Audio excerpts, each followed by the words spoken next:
ક્યાંય વધારે પડતી કેશ મળી આવે કોઈની પાસેથી, બરાબર, કારણ કે એની આટલી બધી કેશ કોઈના ઘરમાં અહીંયા હોવી ઇમ્પોસિબલ છે, છતાં પણ મળી આવે તો એ જોવાની છે. કોઈના દાગીના કેવા મળી આવે તો તમારે એના બિલ જોવાના, ઠીક છે. અને વાહનનો નંબર ચેક કરવાનું, વાહનના કાગળિયા ચેક કરવાના. અને જો ભાડાના મકાન બધા તો ભાડા કરાર કરાવ્યો છે કે નહીં, ભાડા કરાર ના કરાવ્યો તો એને પણ લાવીને, અને જે સંદિગ્ધ વ્યક્તિ કે સંદિગ્ધ વસ્તુઓ મળે એને જેના અંડરમાં પોલીસમાં મળે એની સાથે લઈને તમારે અહીંયા ચોકી આવવાનું છે. ત્યાં ને ત્યાં કોઈ કાર્યવાહી કરવા ના બેસી જતા, બરાબર. ગાડી ગરોજ કે કોઈને મારવાના નથી, બોલવામાં થોડી સભ્યતા રાખો. અને અંદર કોઈ મહિલા હોય તો મહિલા સિવાય અંદર ઘરમાં એન્ટ્રી લેતા નહીં. ક્લિયર? કોઈ ડાઉટ છે?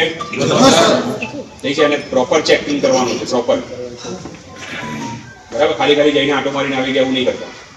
એકતાનગરમાં આજે ઝોન 3 અને ઝોન 4ના તમામ સ્ટાફને સાથે રાખી અને એક કોમ્બિંગનું આયોજન કરવામાં આવેલું હતું.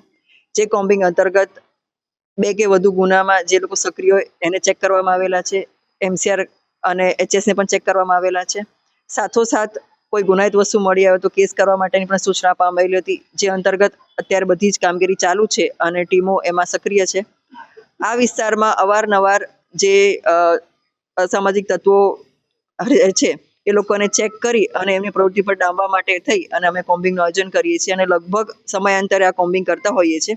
અને જે અનુસંધાન આજે પણ એક્સરસાઇઝ કરવામાં આવેલી છે, આમાં ક્રાઇમ બ્રાન્ચની ટીમ પણ અમારી સાથે સામેલ થયેલી છે.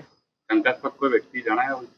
હાલમાં એની કામગીરી ચાલુ છે અને અમે લોકો જે શંકાસ્પદ દેખાયા છે એને રાઉન્ડ અપ પણ કરેલા છે અને પ્રોહિબિશનના કેસીસ અને અમે લોકોએ એ રીતે પણ ઘણા બધા કેસો કરેલા છે. વાહન ડિટેન કરેલા છે કે જે વાહન ચોરીમાં અથવા ચેન સ્નેચિંગમાં ઉપયોગ થાય એની પણ શક્યતા હોઈ શકે, એની અમે તપાસ કરી રહ્યા છીએ.